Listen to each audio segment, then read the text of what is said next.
Кыргызстандын сырткы саясаты кандай деңгээлде? Бул абдан чоң суроо да. Бизде тажрыйба жетет деп ойлойсуз да? Чындыкты бетке айтсам туура кабыл алат да. Эгерде ошол айткан сөзүң улуттун кызыкчылыгын көздөп аткан сөз болсо. Түрк тилдүү мамлекеттердин ортосундагы мамилелердин күчөөсү мындай кандайдыр бир жаңы барактар, жаңы бир деңгээлге чыгып атат деген ойлорду айтып атат да. Ушул ойго кошуласызбы? Бардык протоколду мындай коюп, өзү барып тосуп алыш бул чоң белги да. Суу баскынына гуманитардык жардам жөнөтүп. Бул чоң кадам да. Онда Эмне үчүн биз тил менен, тил табышы менен жашай албай атабыз? ким күчтүү болсо, ким бай болсо, ошол мен кыйыммын деген өзүнүн амбициясы. Күчкө салып жиберип атпайбы? Ооба. Жок, башында эле ошондой болчу. Азыр дагы ошол. Дипломатия мындай. Бирок башка болчу да. Технология башка болчу.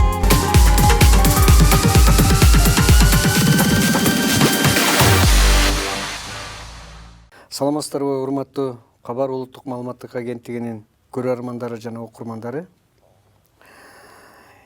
Эл аралык мамилелер дүйнөлүк саясий картасына өзгөртүү киргизе аларын баарыбыз билебиз. Ошол себептүү дагы Кыргызстан өзүнүн жүргүзүп жаткан тышкы саясаты менен дүйнөлүк коопсуздукту жана туруктуулукту сактоого салым кошо алабы деги эле Кыргызстандын дүйнөлүк аренада орду кандай бүгүнкү күндө ушул темалар боюнча маек кылуу үчүн Кыргызстандын атайын жана ыйгарым укуктуу элчиси, баштагы Кыргыз Республикасынын тышкы иштер министрлигинин министри, саясий илимдеринин доктору, педагог десек да болот, Алибек Жекшенкулов мырзаны студияга чакырганбыз. Ассаламу алейкум. Алейкум салам. Кандайсыз? Жакшысызбы? Рахмат. Сөзүмдү дароо эле мындай тоготер жерден баштасам деп атам да. Сиз убагында президенттик администрациянын орун басары болуп иштегенсиз, тышкы иштер министрлигинин министри болуп иштегенсиз, посол да болуп жүрдүңүз, элчи болуп. Негизи тышкы саясат кандай, кайсыл өлкө болбосун, тышкы саясат бул ошол өлкөнүн элинин кызыкчылыгы, мындайча айтканда өлкөнүн кызыкчылыгы аркылуу түзүлөт деп айтылат да, жүргүзүлөт деп. Сиздин пикириңизди билейин деп атам да. Бүгүнкү күндө Кыргызстандын сырткы саясаты кандай деңгээлде жүрүп жатат? Эми бул абдан чоң суроо да. Чоң суроого жооп бериштин ушул 32 жылда кандай саясат болгонун кыскача айтып берейин да. Биринчи ушу 10 жылдыкта, 32 жылдын ичинен биз өзүбүз менен өзүбүз алек болуп, бизге эч ким жардам бербей, эптеп тырмышып, өзүбүздүн дүйнөдөгү орун алганга аракет кылдык да. Мен ошо эгемендүүлүктү алганда парламентте ошо эл аралык комитеттин төрагасы болчумун, легендарный парламентте. Желектен баштап декларация о суверенитети бардык бүгүнкү күндө герб, гимн балганы катышканбыз да. Ошондо Кыргыз 350 депутат болчу. Мен айтаар элем абдан билимдүү, абдан тажрыйбалуу кыргыз элинин патриот адамдар болчу да. Кыргыз үчүн күйгөн адамдар болчу. Ошол себептен мен айтаар элем башынан баштап эле тышкы саясатыбыз сиз айткандай улуттун кызыкчылыгына багытталган деп айтсак болот да. Албетте кыйынчылыктар болгон, түшүнбөстүктөр болгон. Анан тышкы саясатта кээ бир башка мамлекеттер бизди алдап, өз кызыкчылыгына тартып, бир кандай бир нерселер болгон, бирок андай деле чоң катачылык кеткен жок да. Ошо биринчи 10 жылдыкта эң негизги катачылык эсиңиздеби ошол кездеги тышкы иштер министринин жетекчилери Иерусалимде элчилик ачабыз деп бүт мусулман дүйнөсү ал жөнүндө аябай капа болгондо Израилде Тель-Авивде ачат обычно, эмени тиги Иерусалимде ачпайт да, араб дүйнөсүнө катуу тийген бул маселесичи, деги эле мусулман дүйнөсүнө. Талаш жер да. Ошол чоң катачылык келген. Ата калган боюнча биз тышкы иштер министри да башында баягы совет ордунда 5-6 киши эле болчу. Анын негизинен эле конок тосмой протокол деп коюп, баягы саясатты жүргүзүү, аналитика, изилдөө, бир кандай бир багыт дүйнө жүзүндөгү маалымат мындай нерселер жок болчу. Ошол себептен биз барып калгандан кийин замминистр, анан биринчи зам болдум. 7 жылга жакын иштедим. Ошол кезде чоң мындай кызыктар болгон башындачы. Бирок мен кийин түшүндүм, ал батыш мамлекеттер, чыгыш мамлекеттер баары бизди тааныды, башында колдоду. Ачык эле айтып коюш керек, бул жерде батыш мамлекеттер, Туркия, Япония, Кытай мамлекети, Россия дагы өзүнүн ал кезде өзүнүн алдына жараша колдоду. Эгемендүүлүктү биз бутубузга туруп алдык да. Кадр маселеси дагы аябай тартыш болчу. Кийин анан башталып баягы дүйнө жүзүндөгү процесстерге активдүү катышып, ошол эле ООН, ОБСЕ, башка эл аралык уюмдарга катышып жүрдүк да. Азыр болсо мындай да бир кыскача айтайын, 30 жылдан ашык биз дүйнөгө кызыктар болчубуз да. Азыр болсо эл аралык коомчулук, эл аралык абал аябай курчуп, карама-каршылык күчөп, ири державанын ичине тирешүү күчөп, ар бир региондор өзүнө тартып, өз жака баягы өз тарапка өткөзөйүн деген шартта алар бизге кызыктар болуп калды. Ооба, Борбордук Азия, жалаң Кыргызстан эмес, Борбордук Азия. Анткени Брzezinski'ден баш болуп, убагында великий шахматный доскада жазган, ким Борбордук Азияны тейлесе, таасир күчтүү болсо, ошол дүйнө жүзүнө таасирлүү мамлекет болот деп айтканда. Анткени жанагы жибек жолу, анан жеги батыш менен чыгыш, ушу Борбордук Азия менен байланыш. Эгер тарыхты илгерки атам замандан бери тарыхты карасаңар, ушу Чыңгыз хан болобу, тиги Кытайдын өнүгүшү болобу, Европанын өнүгүшү болобу, иши бардык нерселер ушу Борбордук Азия аркылуу, жибек жолу аркылуу өткөн да. Ошонун негизинен бүгүнкү күндө баары келип атат. Мына акыркы эле жумада билесиңер, Америкадан келди, Англия, Великобританиядан келди, Франциядан келди, өз жакка тартабыз депчи. Россиядан дагы депутаттар келди. Кытайдын бизнесмендери келип атат. Мен ойлойм, мындай абалда биз абдан кылдат, терең караш керек. Ар бир делегация, ар бир процессти изилдеп, катта кетирбеш керек да. Улуттук кызыкчылыкты эң негизги, жок, эң биринчи роль коюш керек да. Мисалы, улуттук кызыкчылыгын бир эле маселе. Эми бул улуттук кызыкчылык деген термин Англияда чыккан. Ал тиги Черчиллин айткан сөздөр, есть только вечные интересы Англии деп, эсиңердеби? Ничего другого депчи. Ошон үчүн улуттун кызыкчылыгы деп, баягы ошол жактан политологдор негизинен, политология ошол жактан башталган да, Англияданчы.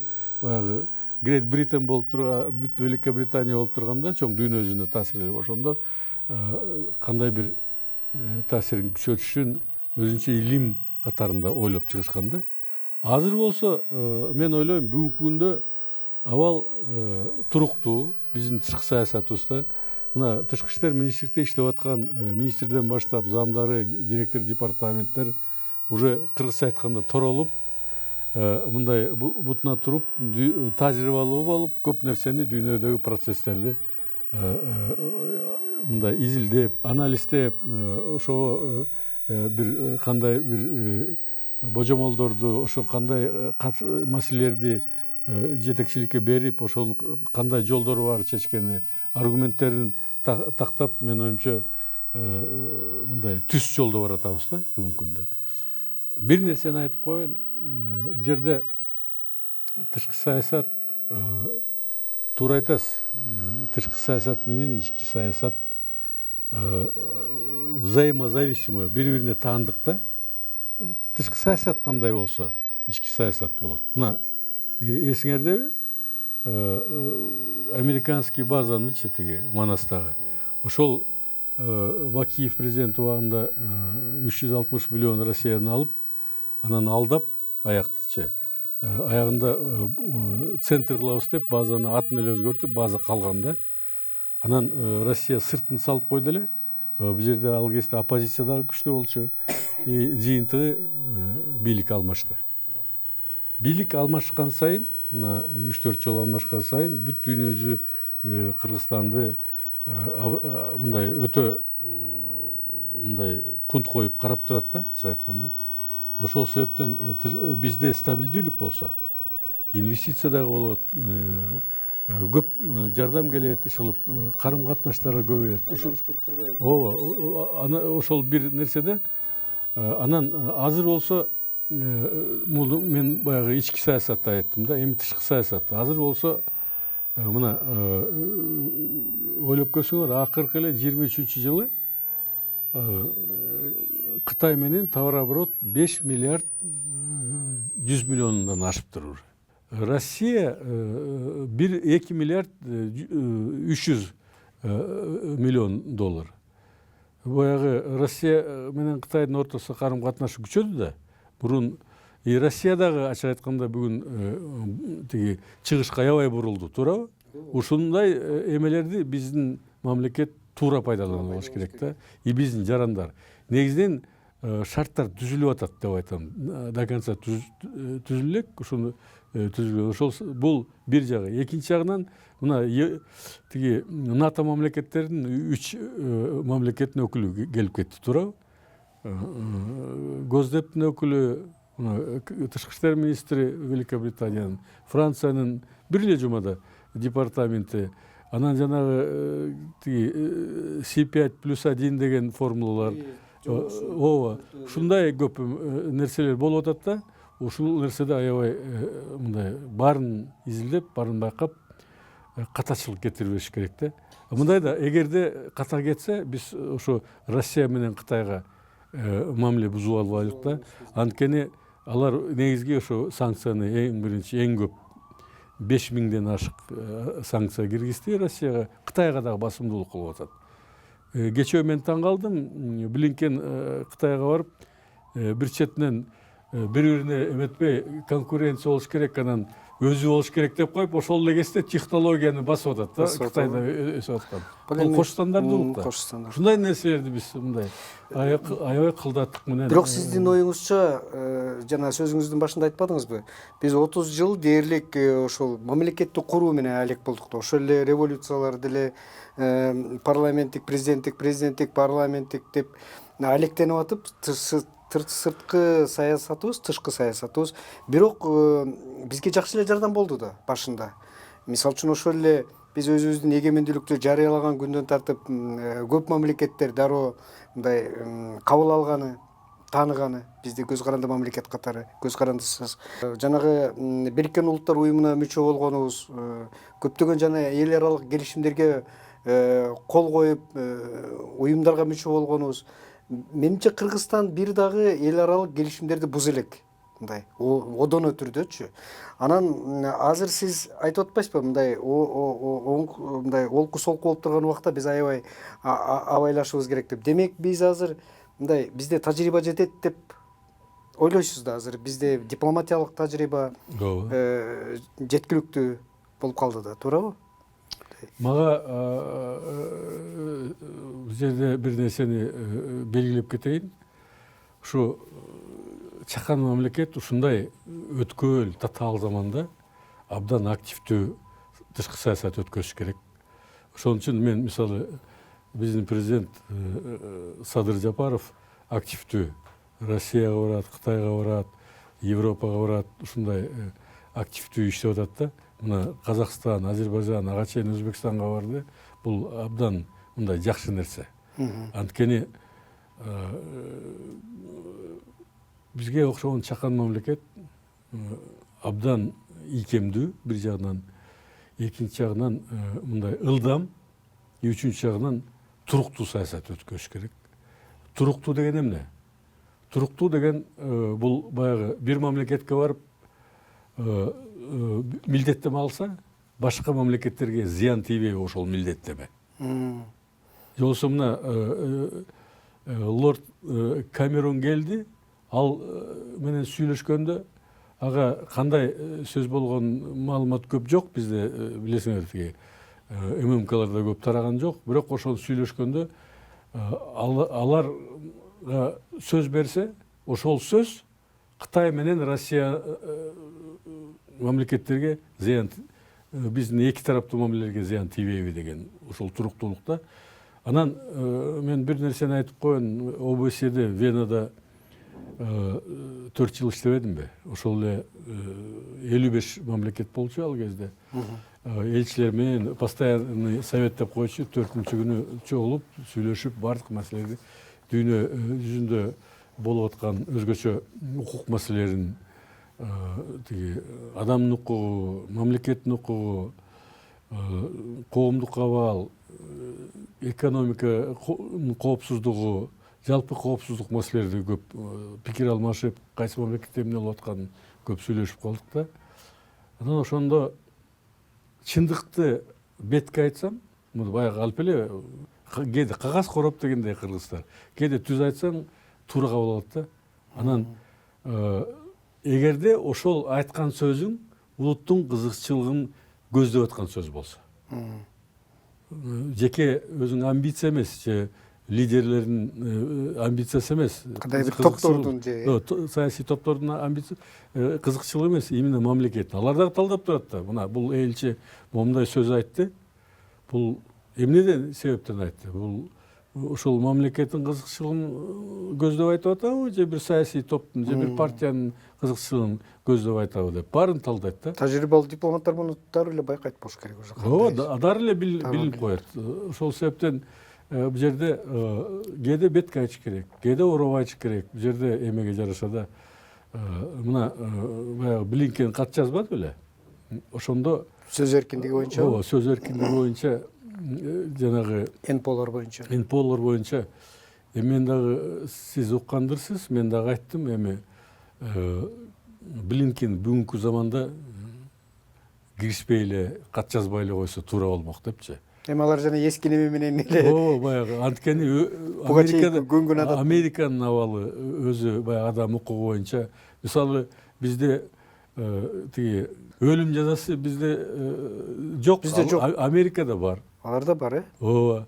Ушундай көп мисалдар. Жолсо ошол тиги НПО мыйзамдары боюнча 1938-жылы алар кабыл алган. Абдан катуу контролдойт. Сырткы мамлекеттерден кандай каражат түшүп атат? Алар ошо мамлекеттин коопсуздугуна таасир береби же бербейби деп изилдеп турат. А биз ошондой мамиле тиги эмени алсак, алар айтып атат, жок болбойт деп. Эми бул баягы кош стандарт деген көрүнүп атпайбы? Ошон үчүн азыркы заманда бир полярдуу дүйнөдөн, мына 30 жылдан ашык Америка дүйнөнү бүт каалагандай калчады, каалагандай бомбалады, каалагандай көп кыйынчылыктар жаратты, билесиңер. Ошол эле Югославиядан баштайлык, Иракты айталык, Ливияны, башка мамлекеттерде көп кыйынчылыктар болбоду, мына согуштар ачылып кетти. Ошол себептен мен ойлойм, бул жерде азыр заман башка, бир полярдуу менен көп полярдууга баратабыз. Мына ошол эле Россия, Кытай, Индия жана БРИКС мамлекеттерди, Иран эми мындай салмагын карасак бүгүнкү күндө мурун жана G7 деп айтабызбы, 7 мамлекет, эң бай мамлекеттер киргенчи. Бул Европа мамлекеттери, Япония, Америка. Мурун экономикалык салмагы булардыкы 50%ке жакын болчу. Бул дүйнөлүк экономикада. Ооба, дүйнөлүк экономикада. Азыр болгону 26% болду. А бул 23-жылдын жыйынтыгы боюнча, а БРИКС мамлекеттиги 47% болду. Бул чоң көрсөткүч. Бул эмнени көрсөтөт? Элдин саны боюнча, экономика боюнча абдан чоң көрсөткүчтө, жана азыр глобалдуу түштүк деп атпайбы? ошо глобалдуу түштүк бүгүнкү күндө аябай күч алып атат. Анткени баары чарчады да, ачык айтканда, батыштын басымдуулугуна. Басымдуу мындай да басымдуулук кылгандын дагы түрлөрү бар, туурабы? Туура.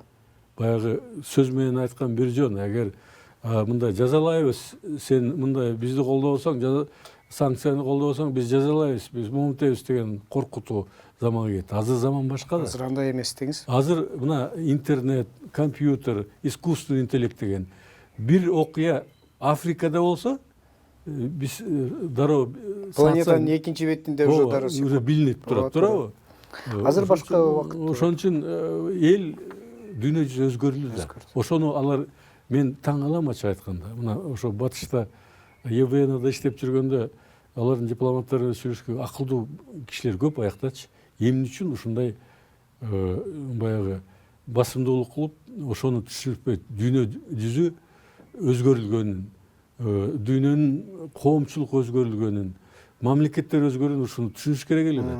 Ошону түшүнүп, мен ойлойм, азыр кандай мындай ийкемдүү, ылдам, ошого эле туруктуу саясат өткөзсөк, биз тез эле эл аралык абройлуу, азыр дагы уже өсүп баратат.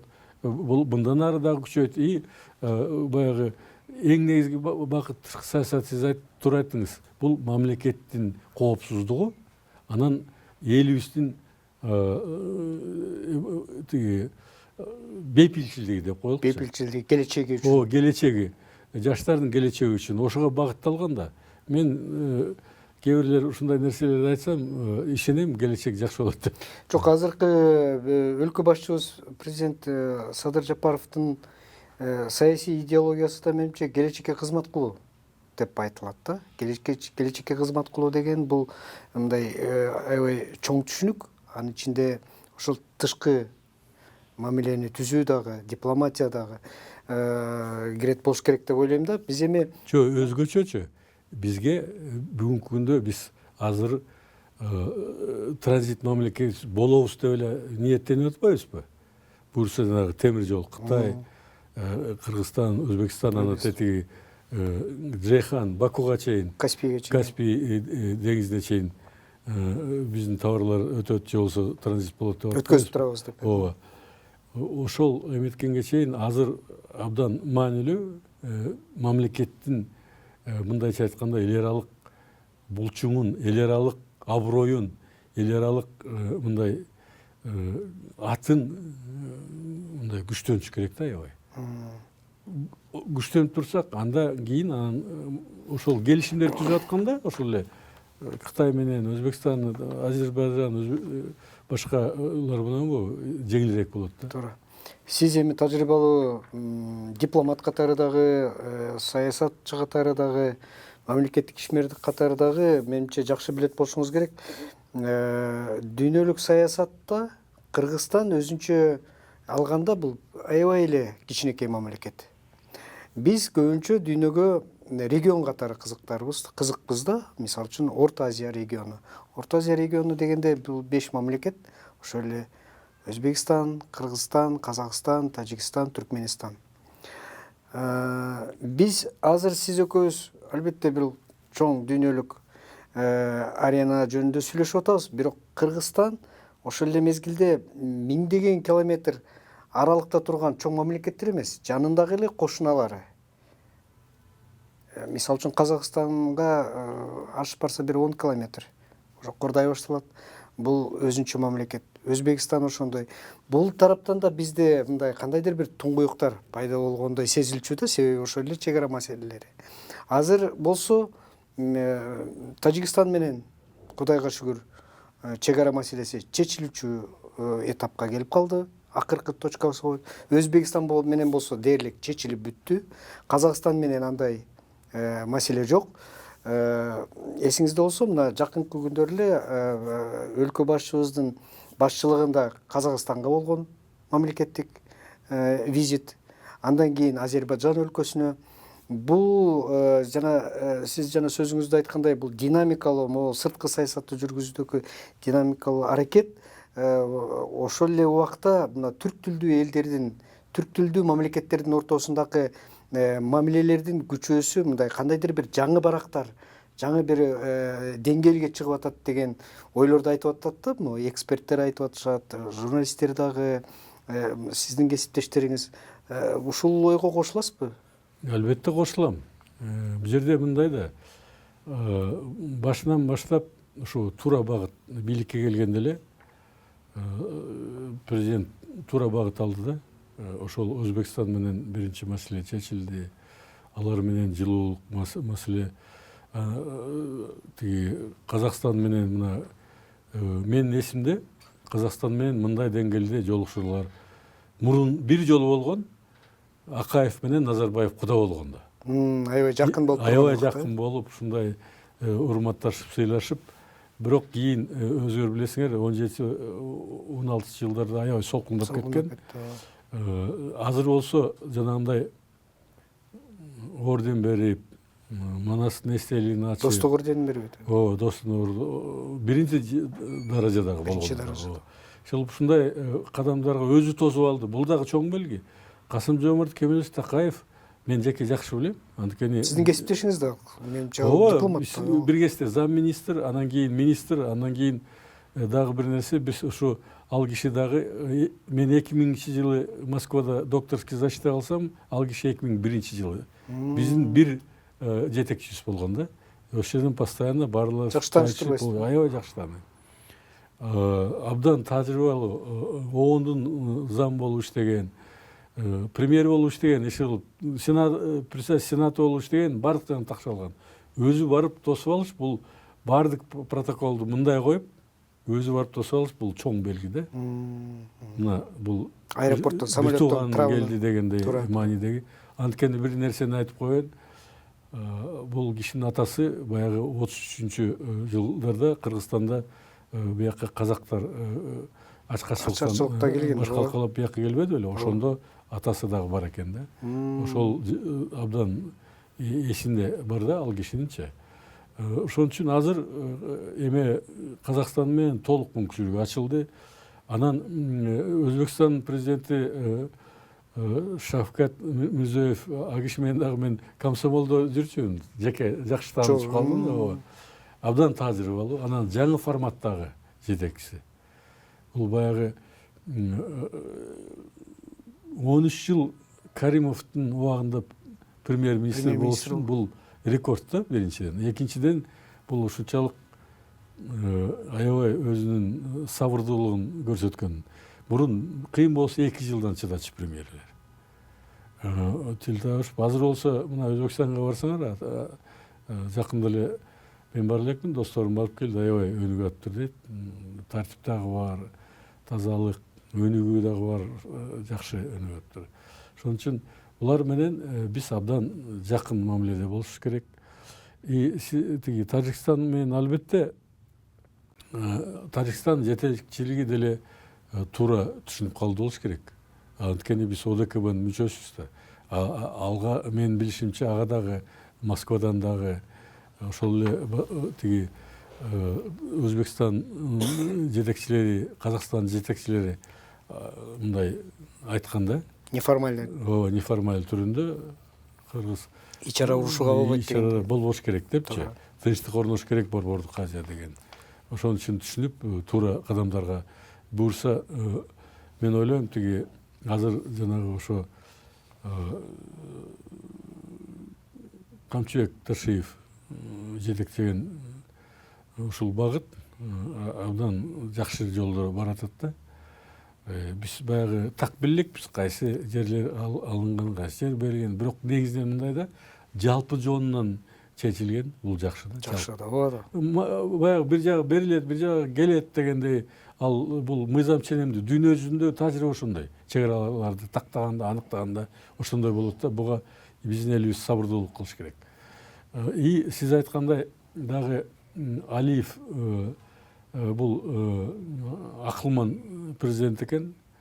Өзүнүн баягы Азербайжандын кандай өнүгүү жолуна салды.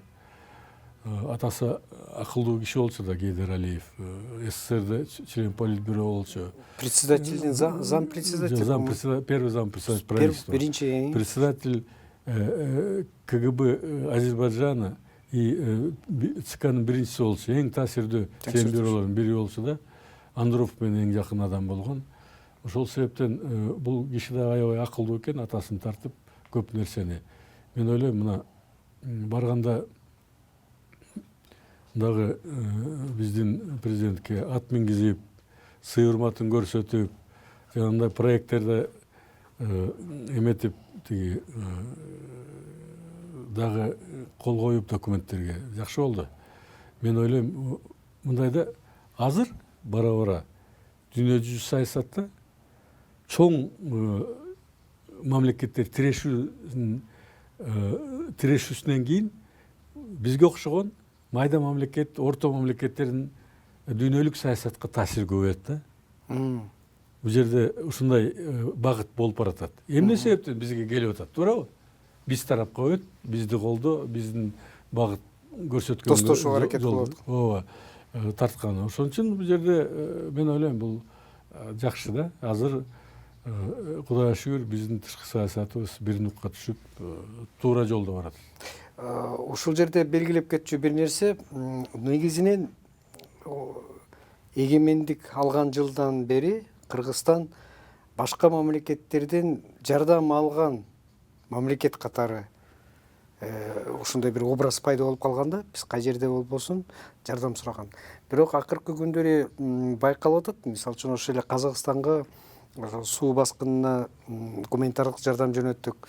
Ошол эле дүйнөлүк держава деген Россияга гум жардам жөнөтүп атабыз. Албетте Азербайжан убагында бизге парк, мектептерди курган, кечээки барган мамлекеттик визитте биз ошол эле Карабах шаарына, талкаланган шаарга мектеп куруп берүү чечимин кабыл алып Кыргызстандын атынан. Бул дагы кандайдыр бир дипломатиялык жест деп койсо болобу же кандай бир тил деп койсо болобу? Мен кандай баалайт элем, бул жест эмес, бул чоң кадам да. Анткени дүйнө жүзүндө ушундай бир Кыргызстанга бир байкуш мамлекет сурана берет деген мамлекет болгон да 30 жыл эми. Ошондой карашчу да. Биз өзүбүз деле ошентип ойлочубуз. Жанагындай жардам берип, тиги Казакстанга суу каптаганда, Россияга биринчиден бул баягы саясий өнөктөш. Тең ата сүйлөшүү деген сыяктуу. Жок, ал бара-бара болот. Тең ата сүйлөшүү деген бул баягы өзүнүн рухий байлыктарын, өзүнүн дарметин көрсөткөн эме бул. Ал тең ата сүйлөшүү. Ошон үчүн айтып атпайм, бул бир кандайдыр дипломатиялык Нагорный Карабах боюнча бул өзгөчө да. Бул кечээ согуш болуп аткан жерге канча киши өлдү билесиңер, ушу канча жылдан бери ушу тирешүү болуп атып, азыр Азербайжан өзүнүн территориясын кайра өзүнө алды. Ошол жерге куруп бериш бул дагы чоң кадам да. Бул саясий кадам. Кыргызстан Азербайжандын саясатын колдойт. Ошого жараша мына биз колубуздан келди жардам беребиз, бир мектеп курабыз деген бул дагы чоң кадам да. Мен ойлойм, бул баягы биздин мамлекеттин аброюн мындай бир топ деңгээлге көтөрүп турган кадам. Анткени айтып атпайм, мындай окуялардачы ошол Азербайжанда турган, жерде турган элчилер бүт борборлоруна анализдеп кат жазат. Кандай мамлекетте абал, жетекчилик кандай кадамдарга барып атат, ички саясатында, тышкы саясатында ушундай эметсе, бул дагы көрсөтөт, бул Кыргыздын улуулугун көрсөтөт деген, Кыргыздын ушундай духун көрсөттү деген бир мен ойлойм информациялар кетет да, тиякачы. Анткени ал жерде дагы эле армяндардын арасында ар кандай сөздөр жүрүп атпайбы? Кайра алабыз дегендери бар. Ошолундай мезгилде мына мектеп курабыз деген бул дагы немеде баягы короону эметип атканда бир чоң казык каккандай болду да. Негизи Армения деле биз үчүн бул бөтөн мамлекет эмес да. Бул деле ошо КПнын мүчөсү бир немеде турабыз. Бирок Азербайжан бизге түрк тилдүү мамлекет катары жакыныраактай сезилет да. Себеби жана мен суроомдо айтпадымбы, ошол түрк тилдүү мамлекеттердин ынтымакташуусу, биригүүсү кандайдыр бир жаңы деңгээлге өтүп аткандай. Жок, анын үстүнө Пашинян өзү тааныбады Нагорный Карабахтычы, Ооба, Азербайжандын территориясы деп. Бул жерде эч неме жок. Эч неме жок, Эч неме жок. Тиги мындай карама каршылык. Ооба. Армения деле биз менен жакын көп кызым. Мына мен ошо Россия менен Армения, Грецияда параллельно болдум да. Элчи болдуңуз да. Ооба, элчи болдум да. Билем аяктындагы ал акыбалын кандай тиги бүгүнкү экономикасын, коопсуздук маселелерин. Мен оюмча бүгүн Армения өтө татаал абалда. Алардын башка амалы жок. Ушул чек арачыл мамлекеттер менен жакшы мамиле алакада кылбаса болбойт. Тетиги батышты карабайчы. Тилекке каршы алар батыш жакка иликтеп, мына Украина бир далил болду го.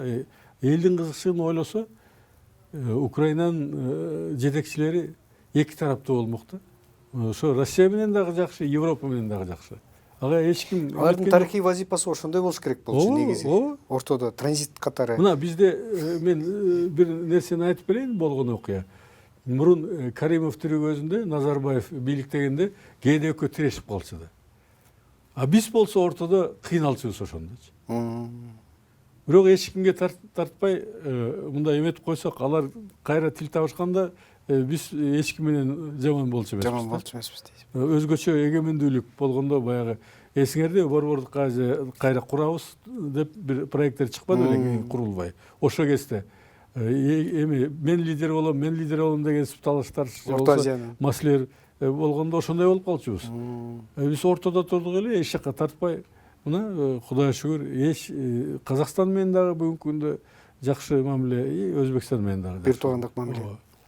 Эми сөзүбүздүн аягында бул суроону мага кызык да. Мисалы үчүн азыр мына дүйнөлүк саясат кандайдыр бир айрыкча дипломатиянын тили бир туңгуйукка капталгандай, кризиске учурагандай да. Себеби ошол эле чыгыштагы согуштук конфликттер, Газа менен Израилдин ортосундагы, батышта болсо Украина, Россия, майда жергиликтүү регионалдык конфликттер. Булардын бардыгы негизи биз азыр 21-кылымда жашап атабыз да. Технология өнүккөн, өзүңүз айткандай, башка заманда ой жүгүртүү башка, жашоо шарт башка. Бирок дипломатиялык тил менен чечилчү жагдайлар, көйгөйлөр баягы эле илгерки 19-кылым, 18-кылымдагы жанагы күчкө салып чечүү немес тилине өтүп баратат да, өтүп кетип атат, согуш болуп атат. Бул деген буну кандай түшүнсө болот? Бул дипломатиянын кризиске учураганы десе болобу? Эмне үчүн биз тил менен, тил табышы менен жашай албай атабыз? Ким күчтүү болсо, ким бай болсо, ошол мен кыйынмын деген бир өзүнүн амбициясы. Күчкө салып жиберип атпайбы? Ооба. Жок, башында эле ошондой болчу. Азыр дагы ошол. Дипломатиянын ыкмалар башка болчу да, технология башка болчу. Мурун кылыч менен чабышса, азыр танка менен атышат. Танка, ракета менен атышат. Эми ядерный бомбалар менен тирешип коркутуп атышат. Же болсо космостогу согуш менен коркутуп атышат. Туурабы? Согуш болбосун же болуп кетеби депчи.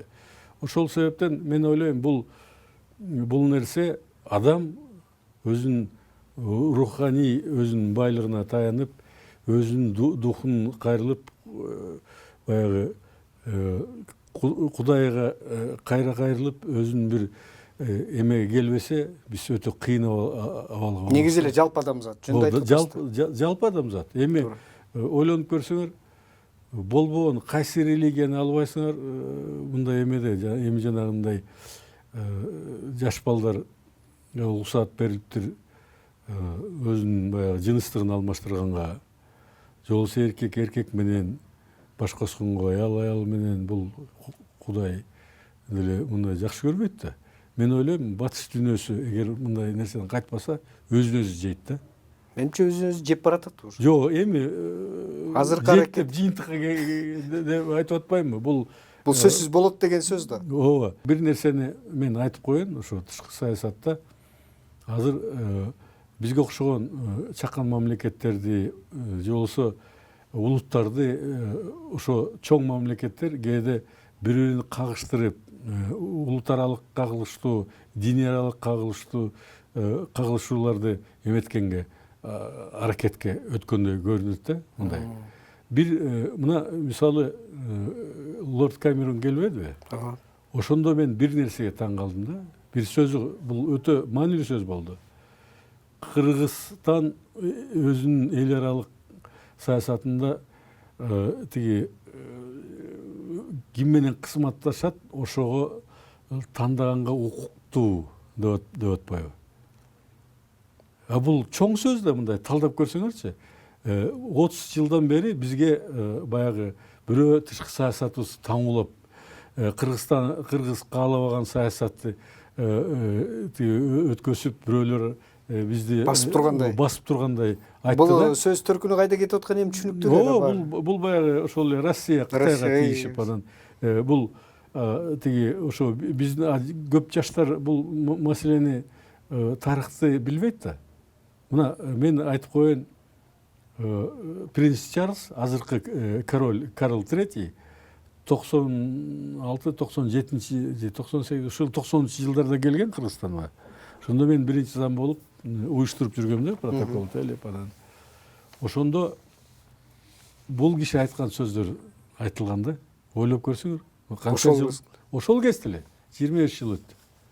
Демек ошол эле ойдон алардын көз карашы ошол эле ойдон өзгөрүлбөйт да. Инвестиция алып келебиз, тигиндей англис тил үйрөтөбүз, башка нерсе кылабыз депчи.